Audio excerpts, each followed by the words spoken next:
નમસ્કાર વિદ્યાર્થી મિત્રો, ઓમ એજ્યુકેશન ચેનલમાં આપનું હાર્દિક સ્વાગત છે। આજે આપણે આ વિડીયોમાં PSE એક્ઝામ 2024માં જે લેવાનાર છે એના અભ્યાસ માટેનું મોસ્ટ IMP પેપરનું સંપૂર્ણ સોલ્યુશન કરવાનું છે। વિદ્યાર્થી મિત્રો, ભાગ નંબર 1માં આપણે ગુજરાતીના 1 થી 50 પ્રશ્નો અને એના પછી સામાન્ય જ્ઞાનના 1 થી 50 પ્રશ્નોનું સંપૂર્ણ સોલ્યુશન જોયું। એટલે કે આપણે પહેલા ભાગમાં 1 થી 100 પ્રશ્નોનું સોલ્યુશન કરેલું છે। આ વિડીયોમાં આપણે ગણિતના 50 અને વિજ્ઞાનના 50 પ્રશ્નોનું સંપૂર્ણ સોલ્યુશન કરશું। વિદ્યાર્થી મિત્રો, જો તમે અમારી ચેનલ ઉપર નવા હોય તો ચેનલને સબસ્ક્રાઈબ કરી લેજો। આગળના ભાગ ન જોયા હોય તો અમારી ચેનલ ઉપર જાજો અને અભ્યાસ કરી લેજો, જેથી કરીને વધારેમાં વધારે ગુણ તમને મળી શકે। પ્રશ્ન નંબર 101, 90ની તરત પહેલાંની સંખ્યા, તો 90 પહેલાં કેટલા આવે? તો 89। આપેલ ખાનામાં વચ્ચેની સંખ્યા લખો 399, પછી 1 ઉમેરો એટલે કે 450 અને 361નો સરવાળો કરવાનો છે, તો જવાબ આવશે 411। 500માંથી 399 બાદ કરશું તો જવાબ આવશે 101। વિદ્યાર્થી મિત્રો, સરવાળા અને બાદબાકી તમે રફબુકમાં કરી જોજો।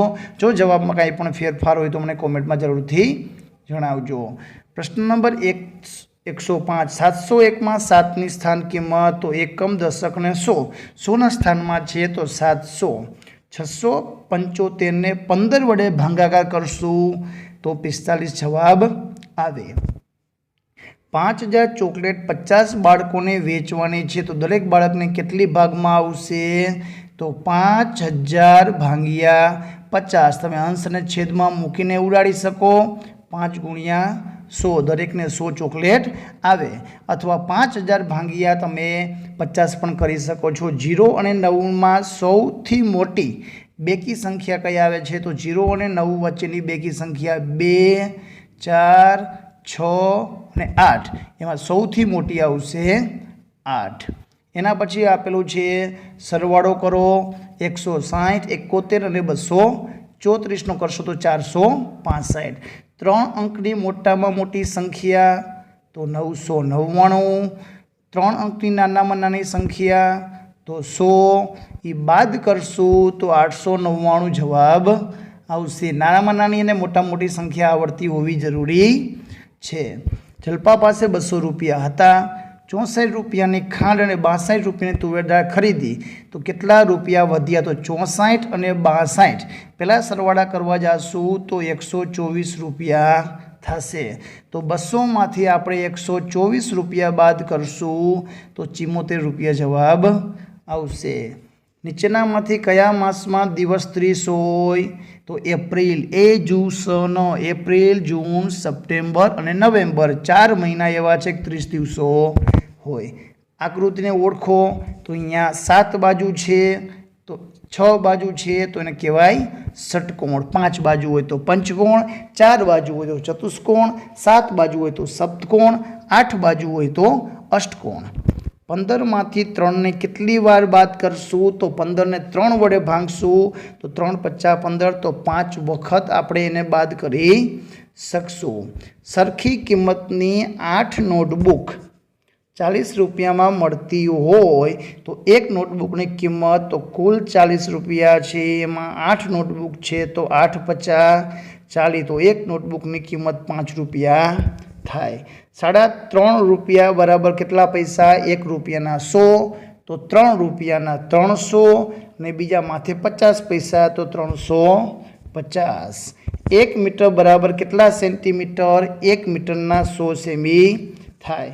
1 કિલોગ્રામ પૂરું કરવા માટે 750 ગ્રામમાં બીજા કેટલા ઉમેરવા પડે? 1 કિલોના 1000 ગ્રામ, તો આપણે 750માં 250 ઉમેરશું તો 1 કિલો પૂરા થશે। દૂધ શેમાં મપાય? તો દૂધનું માપન લીટરમાં થાય।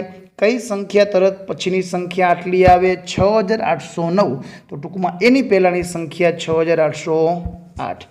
જિલ્લા કક્ષાના ગણિત વિજ્ઞાન પ્રદર્શનની મુલાકાતે 1356 છોકરાઓ, 2385 છોકરીઓ, તો કુલ બાળકો કેટલા? તો બંનેનો સરવાળો કરવાનો છે, 3741। સાદું રૂપ આપો, પહેલાં બાદબાકી, જે જવાબ આવે એમાં પછી આ સંખ્યા ઉમેરવાની છે। વિદ્યાર્થી મિત્રો, જવાબ આવશે 3350।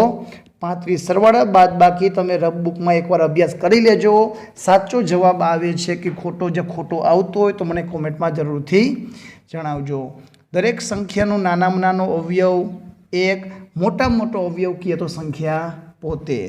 12ના અવયવો કેટલા છે? તો 12 એકા 12, તો 1 ને 12, 3 ચોક 12, તો 3 અને 4, 2 છક 12, તો 2 અને 6. તો આટલા આવશે. તો 1, 2, 3, 4, 5 અને 6 અવયવ આવશે. વિભાજ્ય સંખ્યા કઈ છે જેનો ભાગ પડે? તો 15, કેમ કે એનો ભાગ 3, 50, 15 પડે છે. 126મો પ્રશ્ન છે કે ધોરણ 4ના બાળકો 11:36 થી 12:30 સુધી ગ્રામ પંચાયતની મુલાકાત લીધી. 12:36 થી 12:30 તો કેટલો સમય ગ્રામ પંચાયતની મુલાકાત લીધી? તો એને 36 ને પછી આપણે 12 વગાવવામાં તો 25 મિનિટ થશે અને આ 30, તો કુલ 55 મિનિટ છે એ એને મુલાકાત લીધી. નીચેનામાંથી એકી સંખ્યા? તો 101, જેનો અંક 1, 3, 5, 7 અને 9 આવે એકમનો અંક એ એકી સંખ્યા હોય. 20 થી 30 વચ્ચે કેટલી અવિભાજ્ય સંખ્યા આવે? તો 20 અને 30ની વચ્ચે એક 23, પછી એક 29, બે જ છે એ અવિભાજ્ય સંખ્યા આવે છે. રેખાખંડને કેટલા અંત્ય બિંદુ હોય? તો રેખાખંડને 2 અંત્ય બિંદુ હોય છે. એના પછી 130માં બાદબાકી કરવાની છે. 9000માંથી 5555 બાદ કરશો તો 3445 જવાબ આવશે. ખાલી જગ્યા +15 બરાબર 15, તો 15માં કેટલા ઉમેરી તો 15 આવે? તો 0 ઉમેરી તો 15ના 15 જ રહેશે. 508 ગુણ્યા 12 તો 6096. 90 અંશના ખૂણાને કયો ખૂણો કહેવાય? કાટકોણ. 90 અંશ કરતાં નાનો હોય તો એને લઘુકોણ કહેવાય. 90 અંશ કરતાં મોટો હોય એને ગુરુકોણ કહેવાય. જે ત્રિકોણની કોઈ પણ 2 બાજુના માપ સરખા હોય તેવો ત્રિકોણ. 2 બાજુ તો સમદ્વિ, 3 બાજુ તો સમબાજુ, ને 3 બાજુ અલગ હોય તો એને વિષમ બાજુ કહેવાય. 8, 16, 24, 32 ખાલી જગ્યામાં શું આવશે?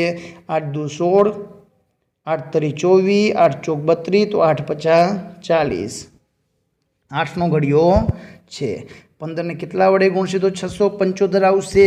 આ શોધવા માટે તમારે 675 ભાગ્યા તમે 15 કરી લ્યો તો 45 જવાબ આવી જશે. નીચેનામાંથી સૌથી મોટો અપૂર્ણાંક કયો છે? તો 6/7. છેદ સરખો તો અંશ જે મોટો એ સૌથી મોટો અપૂર્ણાંક, અંશ નાનો એ સૌથી નાનો અપૂર્ણાંક. એક ઘડિયાળની કિંમત 110 રૂપિયા છે તો 10 ઘડિયાળની કેટલી કિંમત? તો બેનો ગુણાકાર તો 1100. 0.09 ને કેમ વચાય? પોઈન્ટ પછી 2 અંક છે તો કહેવાય શતાંશ. તો 9 શતાંશ. જેની સામસામેની બાજુ સરખી હોય એની લંબચોરસ કહેવાય. આગળ જોઈએ 141. 7 અંકની મોટામાં મોટી સંખ્યા તો 7 નવડામાંથી 1 ઉમેરતા કઈ સંખ્યા બને? તો 1 કરોડ બને છે. 4, 1, 3, 2, 8નો દરેક અંકનો એક જ વખત ઉપયોગ કરી મોટામાં મોટી સંખ્યા તો મોટો અંક લેવાય. 8 પછી 4, 3, 2, 1, 84, 321 આ સંખ્યા બનશે. સાદુરૂપ આપો. અહીં તમારે ભાગાકારની ભાગુ સબાની રીતે કરવાનો. પહેલાં ભાગાકાર તો 8 + 5 દુ 10 + 4 ભાગ, પછી ગુણાકાર નથી તો સરવાળો તો બધાનો 8 ને 4 12, 12 ને 2 14 જવાબ આવશે. સૌથી નાની પૂર્ણ સંખ્યા તો 0. સંખ્યા રેખાઓ 5a 9ની કઈ બાજુએ છે? 5 સંખ્યા નાની છે તો એ ડાબી બાજુ હોય. જો 5 કરતાં 9 કરતાં મોટી સંખ્યા હોત તો જમણી બાજુ હોત. નીચેનામાંથી કઈ સંખ્યાને 2, 5 અને 10 ત્રણેય વડે ભાંગી શકાય? જો જે સંખ્યાનો એકમનો અંક 0 આવે એને 2 વડે, 5 વડે અને 10 વડે ભાંગી શકાય છે. એના પછી આપેલું છે કે એકમાત્ર બેકી અને અવિભાજ્ય સંખ્યા હોય તો 2, બાકી બધી બેકી જે વિભાજ્ય સંખ્યામાં આવે. 4 સિંહ અને 3 બગલાના પગ કેટલા? 4 સિંહના પગ ચોકે ચોકે 16, 3 બગલા 3 દુ 6, તો 16 ને 6 22. લીપ યર સિવાયના વર્ષના કુલ કેટલા દિવસો હોય? 365. લીપ વર્ષમાં 366 દિવસ હોય। નીચેના પૈકી કઈ સંખ્યાને 3 વડે નિશેષ ભાંગી શકાય? તો આપેલી સંખ્યાના બધા જ અંકનો સરવાળો 1 + 2 3 થશે, તો 3ના ઘડિયામાં આવે તો 3 વડે ભાંગી શકાય। વિદ્યાર્થી મિત્રો, આ હતા ગણિતના 1 થી 50 પ્રશ્નોનું સોલ્યુશન। વિભાગ 4માં જે વિજ્ઞાનના પ્રશ્ન પૂછાય છે પર્યાવરણના, એનો અભ્યાસ કરીએ। વિદ્યાર્થી મિત્રો, જો તમે નવા હોય તો ચેનલને સબસ્ક્રાઈબ કરવાનું ભૂલતા નહીં, જેથી કરીને પેપરના વિડીયો તમને મળતા રહે। આપણે હંમેશા કેવો ખોરાક ખાવો જોઈએ? તાજો ખોરાક। કયું અલગ પડે છે? સિંગદાળિયાની જોડ હોય, બ્રેડ બટર હોય, દાળ ભાત હોય, પૂરી શાક હોય તો પૂરી ભાત નહીં। નીચેનામાંથી કયું સજીવ નથી? તો પંખો સજીવ નથી, બાકી બધા સજીવ છે। છોડ મોટો થાય ત્યારે શું બને? તો છોડમાંથી વૃક્ષ બને છે। ગુજરાતનો સૌથી લાંબો ચાલતો ઉત્સવ નવરાત્રિ 9 દિવસનો હોય છે। કયા તહેવારમાં ભાઈ બહેનને ત્યાં જમવા જાય છે અને બહેનને ભેટ આપે છે? ભાઈ બીજના દિવસે। શીખોનો ધાર્મિક સ્થાનને શું કહેવાય છે? ગુરુદ્વારા। શું જુદું પડે છે? તો પોપટ। બાકી છે એ જમીન ઉપર સરકીને ચાલતા સરીસૃપ પ્રાણીઓ બધાય છે, પેટની મદદથી ચાલતા પ્રાણીઓ છે। 159 શરીરનો રંગ બદલી શકતું પ્રાણી? કાચીડો। પક્ષીને આપવામાં આવતા અનાજને શું કહેવાય? ચણ કહેવાય। ઝબૂકતા રહેવું મારું કામ, આ કયા આકાશી પદાર્થને લાગુ પડે છે? તો તારા ઝબકે છે। અંધારિયાના છેલ્લા દિવસને શું કહેવાય? અમાસ। આખું અંધારું જોઈએ છે પૂરું। ખોરાક આપણા શરીરને શું આપે છે? તો ખોરાકમાંથી આપણને શક્તિ મળે છે। ગ્રામ પંચાયતના વહીવટી વડાને શું કહેવાય? તો એને તલાટી કમ મંત્રી કહેવાય। આપણા દેશની સૌથી મોટી સહકારી ડેરી કઈ છે? તો અમૂલ ડેરી, જે આણંદમાં આવેલી છે। એટીએમનું પૂરું નામ? ઓટોમેટેડ ટેલર મશીન, જે પૈસા મૂકવા અને ઉપાડવા માટે ઉપયોગી છે। આંબાના ફૂલને શું કહેવાય? તો મોરાયું કહેવાય। નીચેનામાંથી કયું ફળ ખરબચડી સપાટી ધરાવે છે? તો સીતાફળ। સૌથી કઠણ પદાર્થ કયો? તો કે હીરો। રાષ્ટ્રધ્વજના વચ્ચે આવેલા ચક્રનું નામ? તો અશોક ચક્ર। કયું શ્વસન અંગ નથી? તો અન્નનળી છે, એ પાચન અંગ છે, શ્વસન અંગમાં આવતું નથી। વૃક્ષનું શ્વસન અંગ કયું છે? તો પાન પર્ણ દ્વારા શ્વસન થાય છે। કયો વ્યવસાયકાર સોનાના દાગીના બનાવે? તો કે સોની। રસ્તા પર આગળ રેલવે ક્રોસિંગ છે તે બતાવવા માટે કઈ નિશાની વપરાય? રેલવે ક્રોસિંગ છે તો ત્રિકોણ અંદર પાટા દોરેલા છે। 175 4 રસ્તા પર કઈ લાઇટ થતાં વાહનો થોભી જાય? લાલ લાઇટ થાય તો થોભવાનું હોય। કયું કઠોળ છે? તો વાલ કઠોળમાં આવશે। કઈ વનસ્પતિ છોડ છે? તો તુલસીનો છોડ હોય। કયા પ્રકારની વનસ્પતિનું આયુષ્ય વધારે વર્ષનું હોય? તો વૃક્ષ છે, એનું આયુષ્ય વધારે હોય। કયો તહેવાર રાષ્ટ્રીય તહેવાર છે? તો સ્વતંત્ર દિવસ। ઘોડો રહે તે સ્થળને શું કહેવાય? તો ઘોડો રહે અને તબેલો કહેવાય।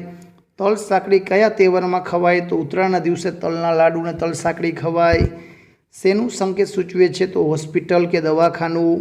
નકશામાં કઈ દિશાનો સંકેત આપવામાં આવે છે? તો ઉત્તર દિશાની મદદથી આપણે બધી દિશા જાણી શકીએ છીએ। તાલુકા પંચાયતના વડાને શું કહેવાય? તો કે તાલુકા પ્રમુખ કહેવાય। આપણું રાષ્ટ્રીય ફૂલ કયું છે? તો કે કમળ। કયો પદાર્થ પાણીમાં ઓગળે? તો દ્રાવ્ય ખાંડ। કયો પદાર્થ અપારદર્શક છે, જેની આરપાર જોઈ શકાતું નથી? તો લોખંડ। મોંમાં ખોરાક સાથે શું ભળે છે? તો લાળ રસ ભરે છે। મીઠાઈ બનાવનારને શું કહેવાય? તો કે કંદોય। કઈ મિલકત જાહેર મિલકત નથી? તો ઘર, એ આપણી ખાનગી પોતાની મિલકત કહેવાય। પાણી ભરવા માટેનું માટલું કોણ બનાવે? કુંભાર માટલા બનાવે। કયું ફળ એક દળી બીજ છે? તો અનાજ એક દળીમાં આવે, તો અહીં ઘઉં છે, અનાજ એક દળી બીજ છે। વડના ફળને ટેટા કહેવાય। રંગો સાથે સંકળાયેલ તહેવાર ધૂળેટી, એકબીજાને રંગ ઉડાવીએ છીએ। પાણી અને જમીન બંને પર રહેતું પ્રાણી? તો કે દેડકો। સરહદ પર કામ કરનાર વ્યવસાયકાર? તો સૈનિક, જે દેશનું અને આપણું રક્ષણ કરે છે। ઇન્દ્રોડા પાર્ક ક્યાં આવેલો છે? ગાંધીનગરમાં। નર્મદા નદી પર કયો બંધ બાંધવામાં આવેલો છે? સરદાર સરોવર। સૌથી ઊંચો પર્વત કયો છે? તો ગિરનાર।